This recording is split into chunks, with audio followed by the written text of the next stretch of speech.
దువ్వాడ శ్రీనివాస్కి కష్టాలు చాలా ఎక్కువైపోతున్నాయి. ఈరోజు కొత్తూరు పోలీస్ స్టేషన్కి ఆయన రమ్మన్నారు. సింగిల్గా వస్తున్నాడు అనుకుంటున్నారా? కానే కాదు. దువ్వాడ మాధురి కూడా ఎంట్రీ ఇవ్వబోతుంది. ఏంటి అబ్బా కథ నేపథ్యం అని చూసుకుంటే 2025లో వీళ్ళకి ఆల్రెడీ టెక్కల్ పోలీస్ కూడా వీళ్ళు వెళ్ళారు. 41 నోటీస్ ఇచ్చి పంపించారు. అక్కడ కథ నేపథ్యంలోకి వెళ్తే దువ్వాడ శ్రీనివాస్ ఏ పార్టీలో ఉన్నాడో ఎవరికి తెలియదు. ఒకసారి ఇండిపెండెంట్ అంటాడు, మళ్ళీ ఇమీడియట్ గా జగన్మోహన్ రెడ్డి చంకలో కనిపిస్తాడు. ఈ దువ్వాడకు ఒక వింత వైఖరి ఉంటుంది.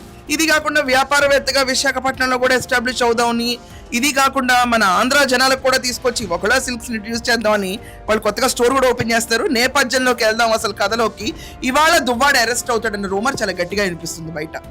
ఎందుచేతనంటే పవన్ కళ్యాణ్ గారి గురించి నెలకి 50 కోట్ల ప్యాకేజ్ తీసుకునే ప్యాకేజ్ స్టార్ అని చెప్పి విచ్చలవిడిగా కమెంట్స్ చేశాడు. గుర్తుందా? మర్చిపోయారా? అతని పైన ఇప్పుడు ఏమైంది, గుంటూరు, దాని తర్వాత పశ్చిమ గోదావరి, విజయనగరం, అవనిగడ్డ, మచిలీపట్నం ప్రతి చోట కేసులు నమోదైపోయింది. ఆ కేసులన్నీ ఎదుర్కొంటా మొట్టమొదట టెక్కలకి వెళ్ళాడండి. టెక్కలకి వెళ్ళినప్పుడు 41 నోటీస్ ఇచ్చి పంపించారు. ఈరోజు కొత్తూరుకు వస్తున్నాడు. కొత్తూరుకు వస్తుంటే అక్కడ దువ్వాడ గురించి భారీ పోలీస్ బందోబస్తు కూడా పెట్టారు. అక్కడ దువ్వాడకి ఇంత అవసరం అంటే మేబీ అవసరమేమో, మనకే తెలియదు. ఎందుకంటే ఇండిపెండెంట్ క్యాండిడేట్ ఎదురించుకుంటా అని చెప్పి తిరుగుతూ ఉంటాడు కదా. సో దువ్వాడకైతే గడ్డుకాలం మొదలైంది.